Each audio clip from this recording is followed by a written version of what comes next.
Welcome everybody to this webinar as part of the webinar series of the Journal of Resilient Cities and Structures. I assume you're familiar with this journal published by Elsevier. It definitely, if you're working in the field of resilient cities and structures, that's certainly a place for you to publish your research and work. We're pleased tonight to have Professor Greg McCrae from the University of Canterbury. Professor McCrae has more than 3 decades of experience in earthquake engineering, doing research as well as consulting in Japan, the US, India, China, and of course New Zealand, where he is. He has been involved in many projects in earthquake engineering. He's also been a consultant in various companies in New Zealand. He has been an author for the Royal Commission on the Canterbury Earthquake. He's been a director of the board of the World Seismic Safety Initiative, and he's been a senior advisor to the board as well. He has led multiple research projects, in particular the Robust project right now, where they are testing a 3-story steel frame with various types of structural systems in them at the ILEE shake tables in collaboration with Tongji University in China and 8 other New Zealand's institutions. He's served as a member of the editorial boards on many journals, including, of course, our Journal of Resilient Cities and Structures. And so tonight he's bringing forth an interesting presentation with a very intriguing title. So without any further ado, please, Professor McCrae, the floor is yours, and we're eager to hear your presentation. Thank you very much, Michelle. Good morning, good evening, good afternoon to everyone. It's a pleasure for me to talk on behalf of the Journal of Resilient Cities and Structures, and I want to thank Ying, Michelle, and João Paulo for inviting me to give this talk. Many of the talks that are on this webinar series are focused on research or technical things, and actually most of my talks are too. So this is a change. It's a little bit different. The title is meant to be a little bit provocative, just to get us to think. While I'm involved with a number of professional societies and groups around the world, these thoughts don't belong to them, and they don't belong to any society, so they're just my own. A paper was presented on this topic at the NZSE conference in 2023, and again at the World Conference in 2024. And I think that Quincy is putting up a link from where you can access this talk, and that has also the World Conference paper. So this is a bit of some mind's wanderings about the concept of resilience, what it means and how it can be achieved.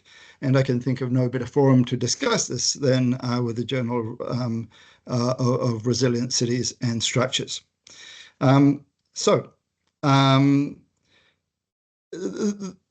the main reason for this talk is that over a number of years, I've been listening to many groups talking about the concept of resilience. On one side, we have a group outside the earthquake engineering community, people who don't seem to regard this as the top priority. Even when they think about things regarding to structures and infrastructure, they're talking about problems with getting a new sports stadium or lack of city parking or something like that.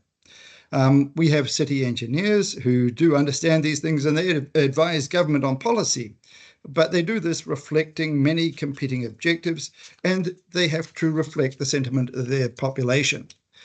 We've also had people like mayors of cities come to New Zealand conferences and talking about resilience. But when they've done this, they seem to think it means meeting the minimum standards of the code rather than having something which functions well after a major event. On the other side, we've got the earthquake engineering community, which is constantly discussing resilience and has been doing so for many years and is still wondering why it isn't further adopted. At these meetings, we often talk to ourselves louder and louder, saying we need more resilience, more and more resilience. At the end of the meeting, we often go home feeling good, but nothing has changed in our society. And this is this polarization, which has influenced and interested me. And so This was written to try and look at things from the other side to promote mutual understanding and further promote rational discussion on the topic. There's a huge amount of literature on the decision theory for high impact, low probability events. They include things like rareness, causal ambiguity, expert disagreement, belief, risk aversion, and cognitive emotional worry propensity, and many other things. And we could talk about that, but I don't think it would be very interesting.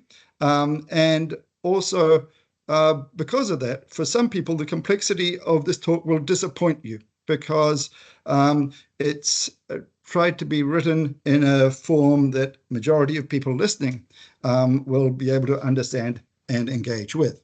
So the impetus we've just discussed, we have these two groups, one on the left, people often say, resilience, what is it? And a group of engineers and planners who talk about more resilience.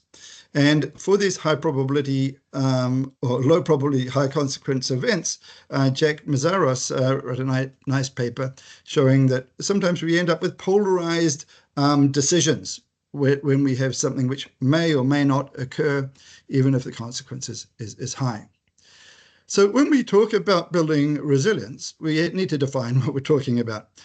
Some people have said that we can use something like insurance. And in New Zealand, we're blessed with the ability to get insurance for buildings. So even if a building comes down, we can build it again.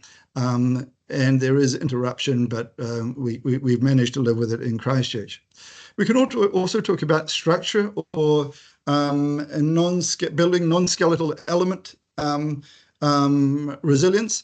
And this may mean that we have either no or low damage, or that we may have something repairable. And these ideas are not new, but this is what I want to be talking about, the structural resilience. I'm not talking about the resilience of a structure in terms of life loss. It's assumed that we have that already. It's talking about the extra resilience in order to have a structure which is more likely to be operational.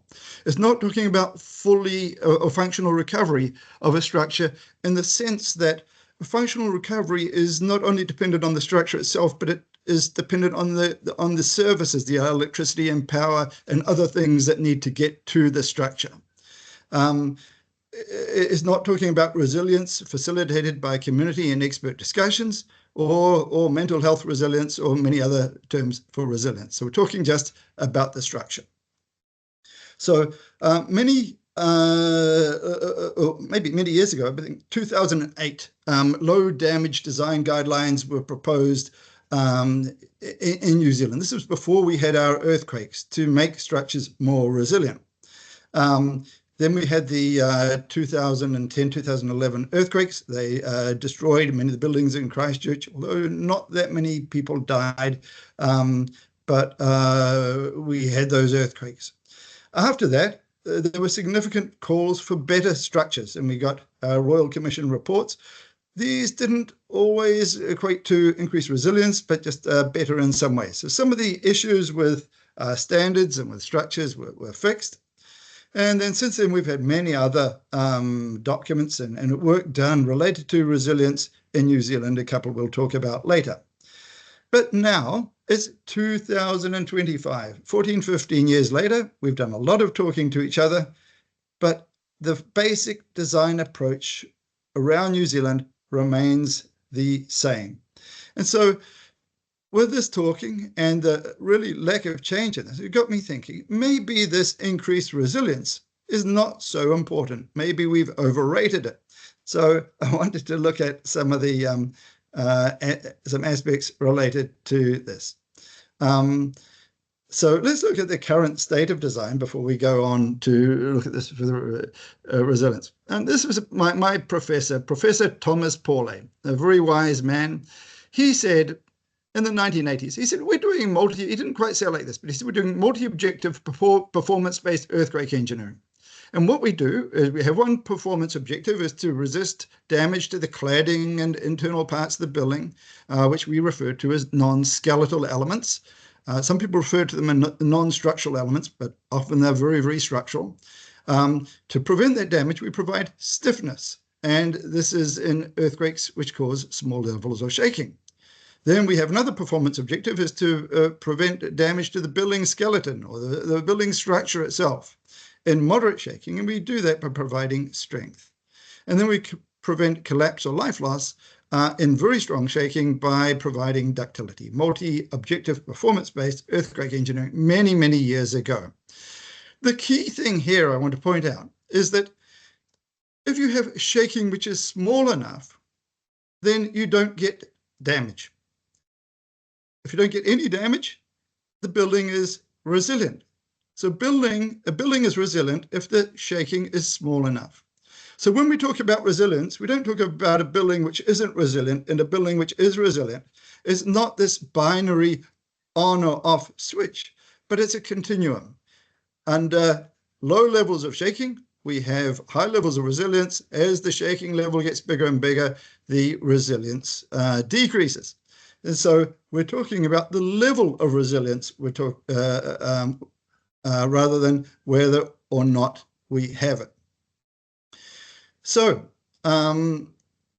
let's look at some reasons for increased resilience before we look at the ones against it. And Michelle, who's chairing this, is really the father of this, who came up with this word with a group. And is it a resilient structure does many things. It helps protect our lives, housing, employment, wealth, community, economy. And he came up with this very famous graph, which people have done lots of work on all around the world. And there are other arguments you could use too. And all these things seem very, very good. Furthermore, after the Christchurch earthquake, this was before the earthquakes, this was a plan of my city of Christchurch, and then we had the event, and then afterwards, many, many buildings were removed because they weren't able to, they were damaged so much, it was considered to be better to replace them. And so a question really came up amongst many people in New Zealand, which is, can't we do better? And there is an opportunity, especially with the insurance, which permeates New Zealand society. There have been other things written. This is one I was involved in. They said, we owe a lot and should be grateful to our parents and grandparents who recognized the seismic problem, studied the science, developed systems, went through a political process, worked with people to train them so that they could understand and implement earthquake resilience into real structures. In Christchurch, at the time of the earthquake, there were about 50,000 people there. And maybe we would have lost 3,000 without these efforts. And so we should be really, really grateful to our parents and grandparents for going through this process. Let's just look at this process. The process is illustrated here by an illustration of Hopkins. David Hopkins drew this picture where there's a rope.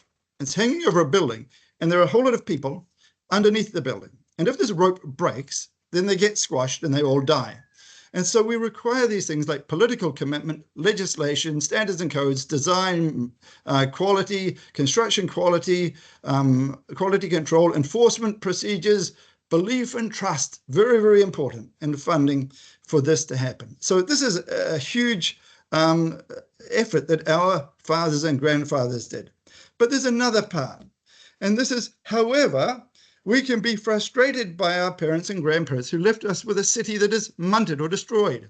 And it's currently our responsibility not to negate what they do, but to build on their shoulders for the sake of our children and grandchildren and develop economical, simple, reliable systems which are which can behave well in earthquakes so that people can use them afterwards. So a number of us have been advocating for better resilience for a long time. The Christchurch City Council said we want a city that's stronger, smarter, more resilient to physical, social and economic challenges. And I think it is, mainly because the city now is new, but there's no special guidance for this. Michelle and I wrote a report on this, Reconstructing Christchurch, where we looked at what systems are now in place. And some of them are significantly more resilient, again, not because of legislation, but we've got more high stiffness systems, we've got base isolation, and those subject to, that were difficult to repair and have likely to have more damage, less used. And the links are there. You can get that from the report. A number of podcasts have also been made. And so my own thoughts on how to get low damage construction are here.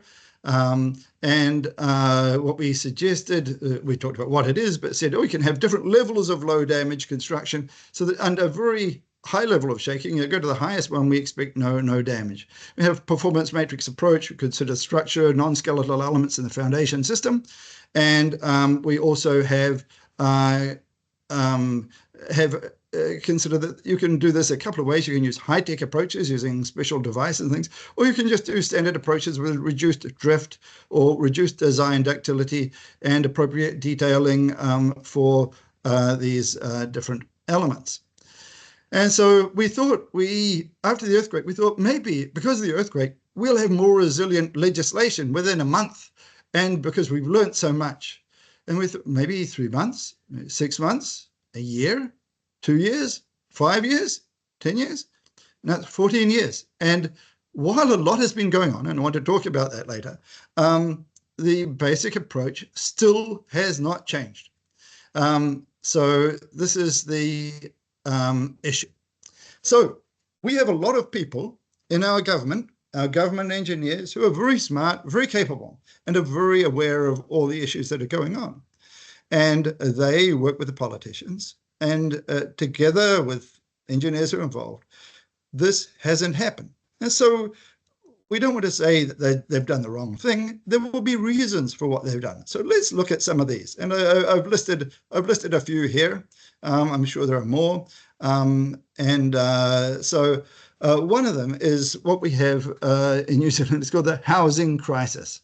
We have a high housing price to income ratio. We don't have enough houses. It's causing social problems. And so that means any legislation to increase housing cost is difficult. A resilient buildings project recently came out. So the cost increment is actually very low. It can be 0 to 2% of construction costs. Actually, if it's 0%, it's what we say a no-brainer. We should, of course, have the better construction. And so it's low, but it's difficult. And then we have other factors. If you build a building in one city compared to another city, there could be a 15% cost difference. And so 2% is the building cost. Maybe the structural cost, maybe 8%, something like that, depending on the relative cost of the structure of the building. But it's still relatively low overall. One of the people at Wellington City Council, very connected with the government in Wellington, said very plainly, he said, the public has no appetite for increased building costs. He said that at about 2017. And so this makes spending more quite difficult. And the concept can be explained very simply here. And Nigel Priestley suggested this: if you've got an economy that can support 3 non-resilient houses like this and house all these families, or you can support a lower number of resilient houses with a special star on them. These ones here are resilient, but they cost more. So there's going to be one family which is out in the rain, and we're sure they won't be quiet. So there's an argument that is made that the idea of having more people housed in less resilient houses is better than having some in resilient houses. Okay, if we look at the second point, this is if we look at where the government, or what it's thinking. So this was the 2021 investment signals from the Building Research Association of New Zealand. They were worried about healthier homes, quality issues, densified housing without fire risk. And the Ministry of Business, Innovation and Employment said something similar. They want low carbon houses. They want maximum high density, accessible buildings. They wanted retrofit done. And they wanted to use all these technologies. But the question here is, where is resilience? This is already about 10 years after the earthquake, and it seems to have totally fallen off the radar of the government. Some people said, actually, we don't need to do anything very different. Some buildings, which were designed well in Christchurch, even though the shaking was a lot bigger, maybe 50% stronger than the design level earthquake, behaved satisfactorily. And so rather than go fancy, if we do the basics well, we will be okay. So some people have said that. And if you take that approach, then you don't need to do anything either. We have technological issues. So many of you will know this person. His name is William Tell. It was in Switzerland, I think 1400 or so. He was asked to shoot the apple off his son's head. Otherwise, he would suffer. The enemy had captured him. He managed to do it. And so it's a great story of how he was released. It's a nice story, but we don't know if he was lucky, if he could just do it again or not, and whether if the buoy were moving. Now, so what's this got to do with structural systems? What we do when we come up with a new structural system is that we test it. We test a system once, we say, oh, it works, it should be deployed everywhere. We do a few other tests and then try and get it introduced all over the place. But we don't always have it right, and I'll show you this. Let's talk about a number of technologies. Let's talk about base isolation first. This sort of lead rubber system was developed in New Zealand. There are other systems available, and the idea is it can really protect the structure. And if it's done right, it can. Here we can see one of these devices opened up, and you can see that there's the lead core here. This core is meant to, well, we expect the lead to recrystallize and become one after, after an event or even after a long time in use. But what we've found is that after something like 20, 30 years in use, they have these cracks in them, some like 30mm cracks. So the performance of these is something we've got to watch out for. Other devices have their own issues too. Here's a report about the performance of the Los Angeles Fire Command Control building in the Northridge earthquake. It says the performance was satisfactory. So when we read that, we think that's really, really good. Until we read the next sentence, which says, except for the increased shear and drift due to impact. So what that tells us is that actually it didn't behave well. The performance was not satisfactory. And this is because at the base where the building moves, it bangs into things because the gap wasn't there. There was impact at the gap at the bottom of the building. So that leads us to three questions. Who pays for and takes responsibility for regular inspections? The second question is, who pays for and takes responsibility for regular inspections? And the third question, actually, surprise, is the same.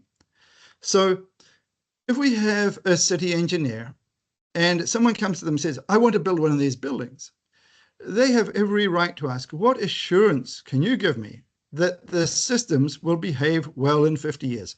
How do we know that a tree won't grow up and stop it moving? How do we know that something won't be put in the hole? If that assurance isn't there, surely it's the responsibility of the engineer to deny construction of such structures. There has to be not only a plan, but something which actually is implemented to clear the area around the structure. Base isolation, so that's a US example. This is a New Zealand example of our hospital in Christchurch, the Christchurch Women's Hospital. It was effectively fixed base, based for the events analyzed, giving further indication that the base isolators did not perform as designed. We have good technology, it just didn't work right. This one is a really interesting one from Trevor Kelly. He got this quote from the Japan Property Central. He said, the base isolation or mention devices are used in many, many structures. There are lots of them in Japan, and the society surveyed 327 buildings after the earthquakes in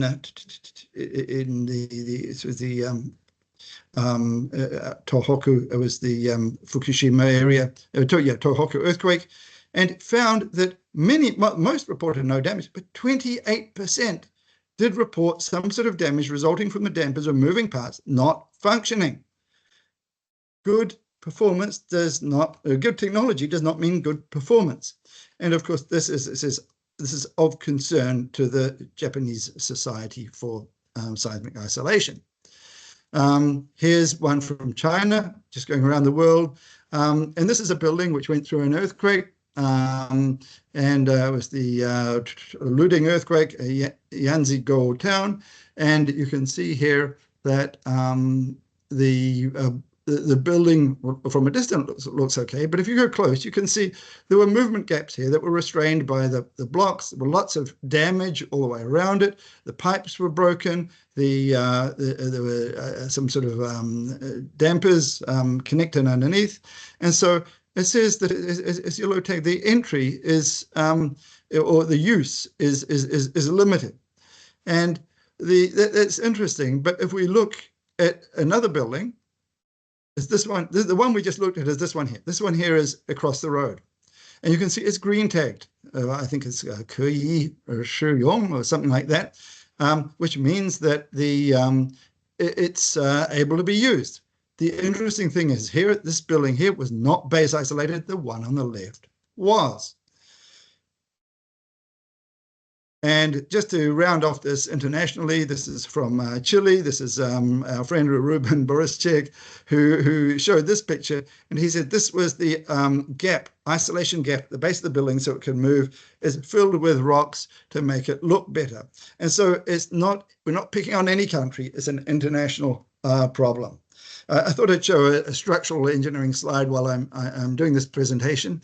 In addition to base isolation, we can also have story isolation, intentional soft story structures. And so it's the same. We have the top bit or the top bit moving like in a base isolated structure. This is a base isolation level. And we can do this if we keep the post-elastic stiffness positive.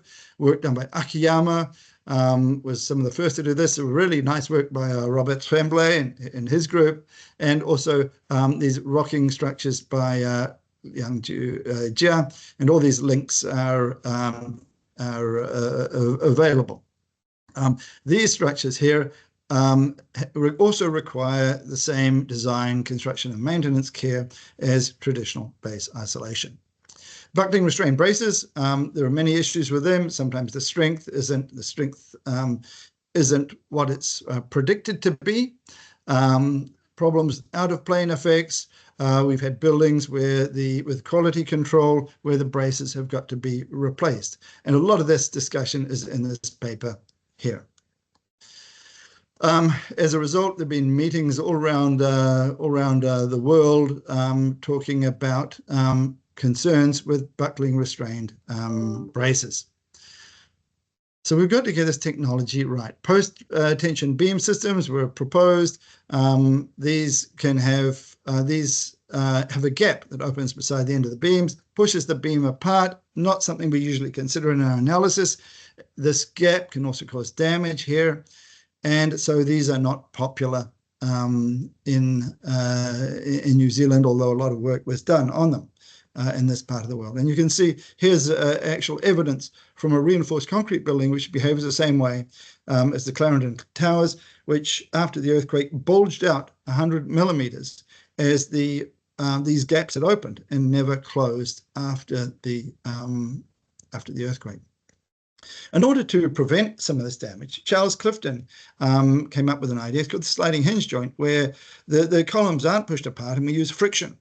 And you can connect it different ways. I think many of you have seen these sort of presentations, and it was some of the first work on friction after the work at Berkeley by Popov and his friends, and we can see how it works. It slides, and so because it slides, the beam doesn't buckle, and it's more resilient. We can repair it quite easily. Here's a building. There are a number of these in New Zealand now, and we can get these to behave well sometimes. But when we do some tests with all the people involved in teaching and development of frictional research in New Zealand, sometimes we find that the strength is less than 40% than we anticipate. We can't design structures that we can't predict the performance of. This has been presented a number of places. Another issue is that sometimes we have these replaceable devices, but in order to replace them, you've got to damage the building non-skeletal elements. And if you've got to do that, even to inspect them, that means it's not a low damage structure.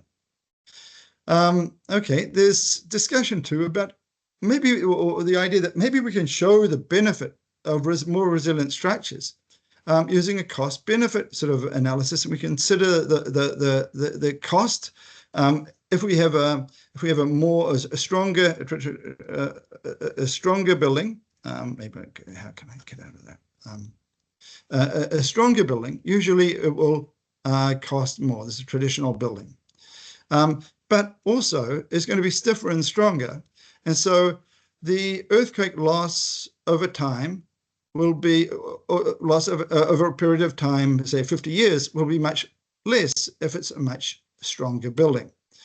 And then we can add this loss, this is a loss versus time, with the cost loss, and we can obtain a very simple total loss. And then we can identify at some point here, maybe that's the optimal strength stiffness we should have for our building. This was done a number of years ago by Y.K. Wen using loss estimation methods, which are commonly used for insurance, but based on many, many assumptions. As we make these methods more comprehensive, we require more assumptions and less reliable. And so we have to ask, our output swamped by uncertainty? It's difficult to verify. It takes time and money to perform. Is it trustworthy? And if you look at the work by Wen and Kang, what you see is you can increase the strength by about 2.5 times, and the total cost doesn't change very much. This is an average. The scatter on this is huge. So when we consider that, it's very hard to justify from this sort of argument that we should using more reliable, more resilient structures. Another issue is, you might have seen this is Oliver Twist. He was very hungry. He was one of the orphans. You might know the story of Oliver Twist. And he went and said, "Please, sir, I want some more." Now, we have the same issue here with resilience. We know we already have resilience. We just want the government or someone to make it more. And so the question we can have here is, how much more? If you were to ask a number of people, they would, or maybe you ask 5 people, they will give you 5 different answers. And because there are 5 different answers, and we have expert disagreement, it tends to favor the status quo. We don't have that consensus, which would help make the decision clear. It's compounded by just our general seismology or seismicity in a region changing. The ability to rebuild, we have the ability to rebuild if we've got insurance. And all the other arguments here are flawed. This insurance may not be available. It takes a long time. And there are many issues with insurance. We've been told not to rely on it, but it certainly did help Christchurch. But it can provide, in some cases, can provide new structures. If we talk to someone on the side of the road and ask them, if they want more resilience, you see, even this one is, you really want us to design for an earthquake every 500 years, a 500-year earthquake? Of course, this is the wrong meaning of these words, but this seems a long time, 500 years. These structures have stood here for 120 years without problems. That ought to tell you something. We've already been through an earthquake, and other things that they're thinking are, we're already safe. We have earthquake design. If we make resilient structures over the whole country and we don't have any event that affects even a few of them, then we've wasted a lot of money. And he's saying, 500 years, I might not be here in 10 years. And many of the politicians who were asking to make these decisions are thinking, I might not be in office in 1 year or 2 years. And so there may be other things which may be considered to help them more. Climate issues. This was given as an argument for resilience. I'm going to turn it around. It says that if we have really high increase in temperature, global temperature, then we have large-scale events, weather systems, disruption impacts, a whole lot of things which make us probably at this stage maybe we can't live on the planet anymore. So we're trying to keep it low to some level, less than 1.5%. And so we're on a trajectory. And if we have a target to be zero or carbon neutral 2050, say, we can do that if we stop all our carbon production now and we maybe reach that 1.5%. If we spend more money, or put more, use more carbon in the atmosphere now, then the trajectory goes up and we're likely to get to a higher temperature. Once we get down to 2050, then we can do things in a more sensible way. But the issue here is that quick action has more effect, and which means that we should use less carbon positive material in buildings. So if we want more stiffer, stronger buildings to take more material, that will not help climate change, according to this interpretation. Again, all these are flawed. We have other things. Here we have Brooklands. This is a suburb just out of Christchurch. This was before the earthquakes, and this is after the earthquakes. You see all the buildings have been moved.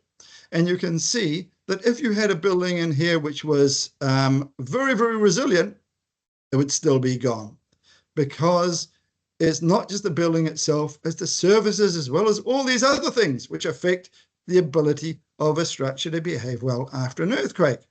This little building's in Christchurch, it's in Cashel Street, and it had very little damage, but it wasn't able to be used after the earthquake because it was in the shadow of this building and they didn't want this one here falling on this one. And so other things, apart from the resilience of a building itself, can affect its actual usability. There are fears of vested interest advocates having, wanting to sell devices or software protection tools. Even the construction industry itself is feared of it. But in the end, it's probably the public, it's the voters and citizens who compel the change. Often they do not understand earthquake design. They forget. They're not reminded. They have other priorities, shopping and taking children to school and other things. And because of this, they haven't been motivating politicians to act on resilience rather than other political priorities. And maybe this Resilient Buildings project may help with this. I'll talk about this in a minute.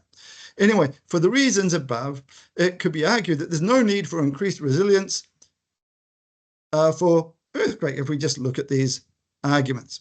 And this one here, I think you'll find controversial. We cannot deny that providing no special resilience to many structures worldwide has been an outstanding success, as there's been no special cost for the resilience and no damage. The reason is they haven't been subjected to strong earthquake. There are issues with this statement. One of them is this, but not all.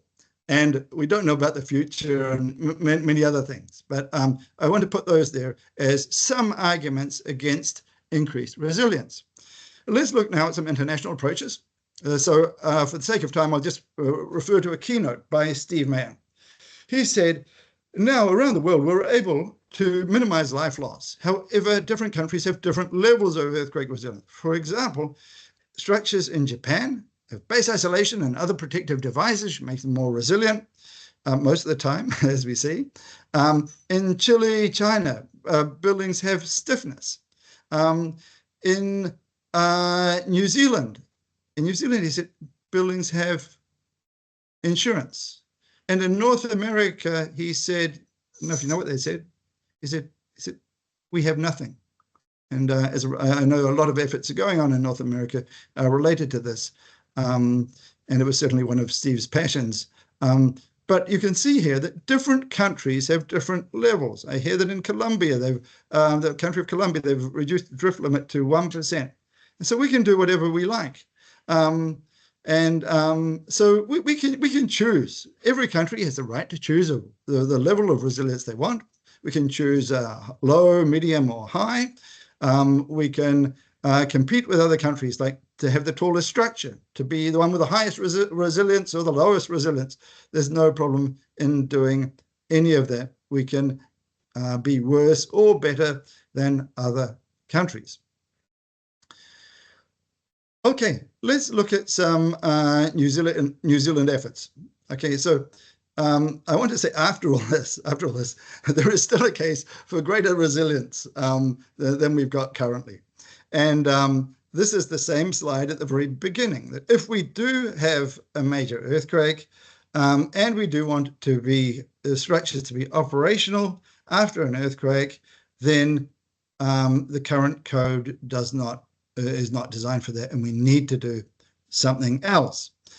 So we still have that case, but we need to consider all those other issues as well. So a number of ways are used to do this. One is using computers and loss estimation, and the computer says, I can solve everything. And we can calculate what structural system is best, and we can use probabilistic methods, and we can come up with do a break-even analysis, and we can say a structure has a certain amount of cost initially, and then over time there's loss due to earthquakes. And if you pay more, you'd expect a lower rate of loss, and so here's a break-even point. So if you're keeping a structure more than such and such a time, the structure A is better. If it's for a very short time, structure C is better. It assumes that the risk is spread out over time when they actually occur very discreetly. But it's one method that can be used. When we can get lots of graphs, we've done lots of work on this. But when we talk to engineers, we say they would rather be in this situation where they kick the computer away. They don't trust it. They don't trust what's being done. And they say, we need to make a decision for tomorrow when we meet the client to work out what structure is best. And we work out what factors are likely to affect our decision, and we assign a weighting to each one, and we use a sort of a decision matrix approach. And so this is what we do when we have judge a poster. Here's we're judging a poster, and we have give points for the layout, graphics, content level, and total up the total amount. And a few people do it. It's a very subjective. So we call this subjective quantitative analysis. The number here is subjective. The title is a subjective. But if you get enough people agreeing, you can work out who's going to get the prize at the end of the conference. We can do it for different structural systems, traditional or just a whole lot of different connections. And we can consider things like element replaceability, floor damage, drift damage, permanent displacement, and work out which structure is going to be most damaged, a traditional system, and which is the most sustainable. We can put this online. So we have an online tool which does this and considers other things. We've got acceleration sensitivity in this one too. Or we can do something which allows us to be more holistic and consider also environmental sustainability. Can consider client values. Some clients don't want any resilience, don't want any sustainability. They want to build something and sell it as fast as possible. But all these things can be done, and you can put behind this other methods to be more quantitative about getting these scores. So we're having this sort of in these sort of discussions. Some very thoughtful work has been done, I think, by Uma and her group at the GNS. She's said, what are some of the challenges to implementing low damage construction? And identified some of these. And then how do we overcome the barriers? Is it something that happens where we get, with the new technology, you get innovator and then everyone's doing it, then we get the laggards? Or is it something different? And all these things, insurance, pricing incentives, other things. So this may be of interest to some people. More recently, what's happened is we've got a number of publications put out by different groups. A very nice one put out by the professional societies in New Zealand, saying if you have structures which are not irregular or not strange, they can be, and detailed well, they can behave really well. And so it's about a little guidance is make your structure regular, make it redundant, make it ductile, tie everything together, limit the drift, and a few other things. And this will reduce uncertainty in the likely response of structure.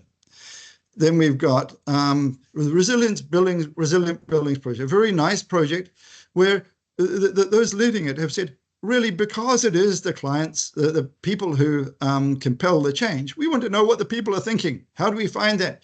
We want to answer this question. How do New Zealanders or Kiwis want buildings to perform before or after an earthquake? And so they've done a lot of work and produced many reports here. Once they found out, yes, when they talk to people, even might not have been on people's mind before these people were talked to, but when they talked to people, people said, yeah, actually, we would like buildings which are reasonably resilient, maybe more resilient than they are now. And so then they talk about a case for more resilient buildings based on that. But they're trying to get closer to those who affect the decision. And so a final report was just released last year.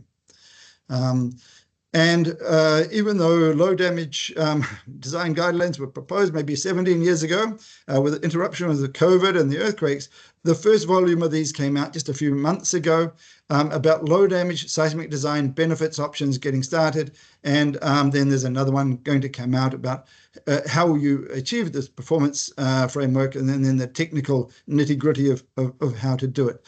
But this is I think is a beautiful document, very nice reading, and it's linked to here. The many other efforts that have gone on. David Hopkins has promoted QuakeStar, similar to what the US Resiliency Council does, where we put tags on buildings saying some are better than others, and maybe it will help people choose which ones they want to rent, and thereby raise the standard of structure. Scenario studies saying what could happen if there's an earthquake at a certain place. And Erica Del Zil made a very nice presentation about decision fiction, or pick a path books, where there's a book, and this one here is supported by the New Zealand Search and Rescue Group. Two people go tramping. This is in like an overnight hike, and as they go, or one of them's forgotten his rain jacket, and then they make decisions about whether they go on, whether they cross a river, whether they go into the mountains. And then you go if you make the decision maybe on page 4, and then depending on your decision, maybe you go to page 17, and you see the consequence of the decision you make. So these can be very useful in helping to communicate risk. So I want to just, we're getting near the end, talk about a framework for implementation, which I found to be very helpful. This uses the idea that we have faulting, which affects the shaking under a structure, which affects the structural response, and that affects the loss, damage, death, downtime, and we all know about this. That ruptures are studied by geologists. We have the seismologists, we have the engineers, geotechnical, structural, and then we have people who make loss-related decisions. These people are quite different. These are government people. They're not technical people. They're business people, planners, involved in planning, preparation, response, recovery, and in setting the limits designed for our buildings.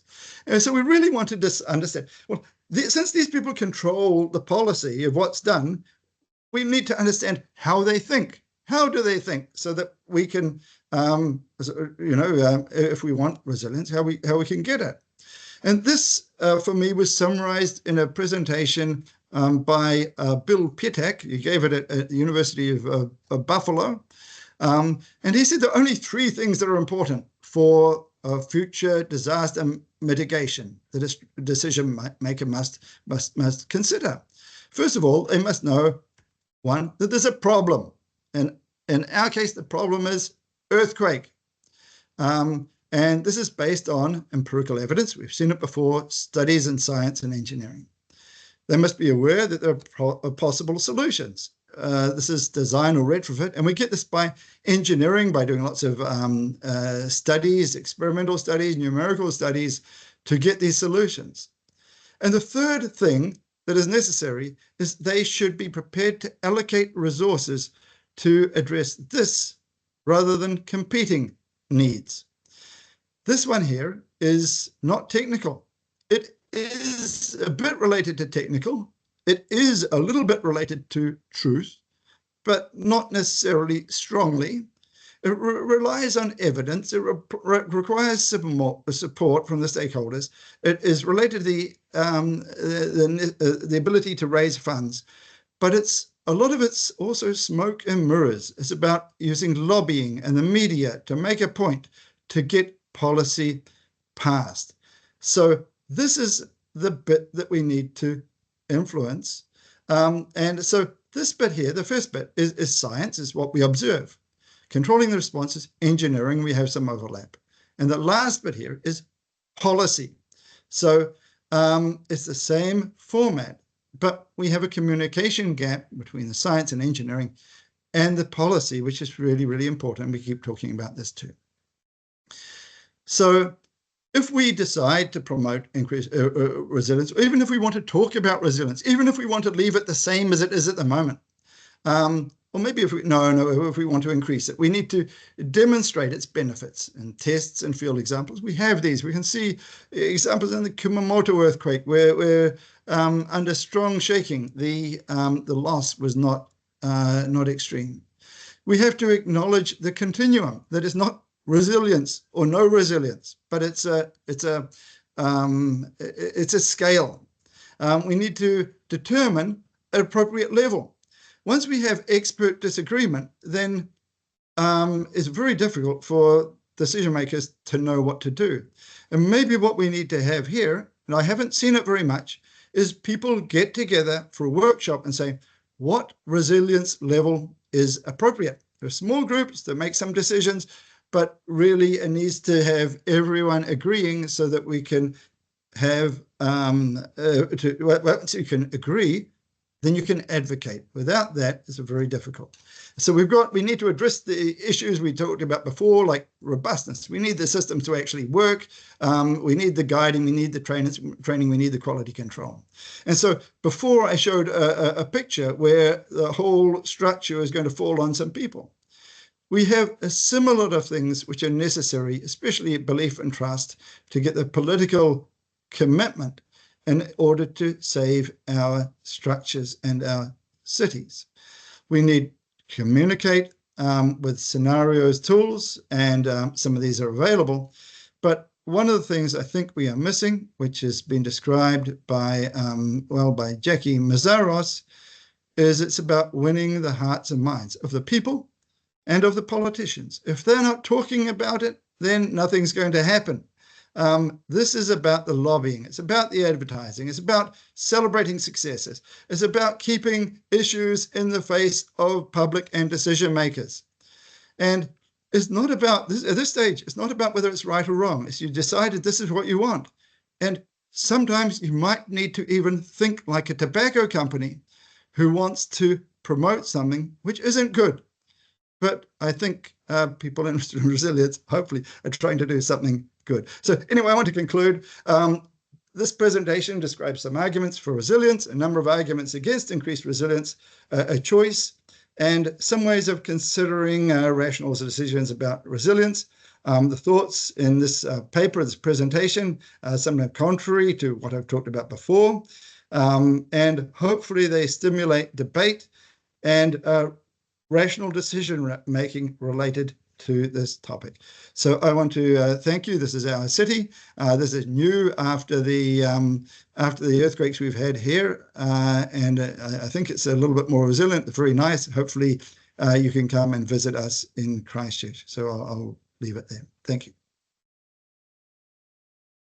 Thank you very much, Professor McCrae. One of the drawbacks of webinars, of course, is you cannot hear the roaring applauses that you would normally get after a presentation like this live, but I'm sure it's been very appreciated. And it's been definitely, you've packed a lot of very provocative and thoughtful information in that presentation.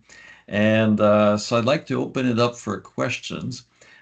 We're going to try to do that through the Q&A. I hope folks can type questions in there. If I see raised hands, I can try to connect them. Not the most skillful at doing this, but let's see how it goes. So let's open it up for questions. Anybody would like to ask a question? Let's see. Oh, it says we only have 5 minutes left in our meeting. Let's see how many questions we can have there. While I'm waiting for hands to be raised, maybe I can ask a question. What happened in Brooklyn? Why did everybody leave Brooklyn? Brooklyn. No, no, no. The northern Christchurch, the suburb in northern Christchurch, where the houses were all removed. Is that right? Yep. Yeah. Okay. In that suburb, there was a huge amount of liquefaction, ground movement. It was near the river. The pipes were damaged. The lines were damaged, and the government decided that they shouldn't have been allowed to have been built there in the first place, and paid everyone out and made everyone move away. So it was, even if you had, like I said, a totally resilient structure, there are other things apart from the structure itself which affect its ability to be used afterwards. Got it. Thanks a lot. These are Somebody, things we know all these things, right? They're not new, but we're just saying them again. good. Somebody raised their hand. Let me try to allow the microphone to Jose Yekle here. You should be able to turn your microphone on right now. Let's try that. You might have to unmute yourself. Let's see. Is it possible? Does it work? I've definitely allowed your microphone to work. Oh, it say thank you, but it's not working. Okay, that's can you type your question in the Q&A or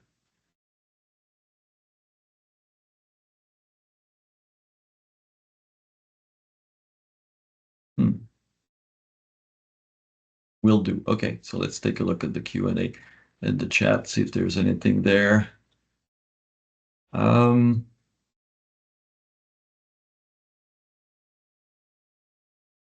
I think I can see your comments in the chat. If you want to type your question in the chat, that would work too. Um,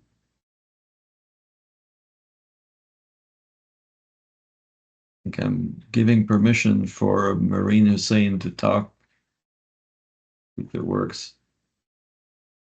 Uh, Thanks, Ah, Greg, for there your you are. presentation. Yeah. So Please go my ahead. question is like you're talking about the resilience, and it was like quite subjective, like how we define what resilience is. And when you were talking about the climate changes, like the climate effect, or we also have a target to limit the carbon emissions. So, like you said, Japan, for example, is stiffness. So it means they're using more materials. So it is not important, like if we are talking about the climate change, so all the world should come on the same page. Wouldn't it be nice? Thank you, Maureen, very, very, very much for the question. Wouldn't it be nice if all the world were on the same page?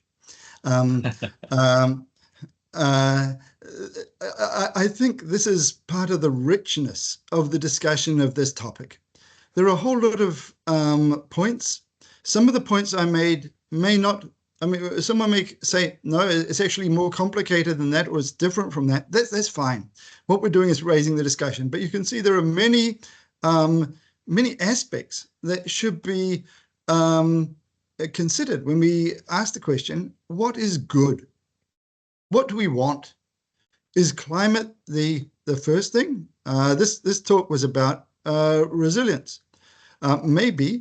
Maybe there are other arguments related to climate where climate and resilience go together.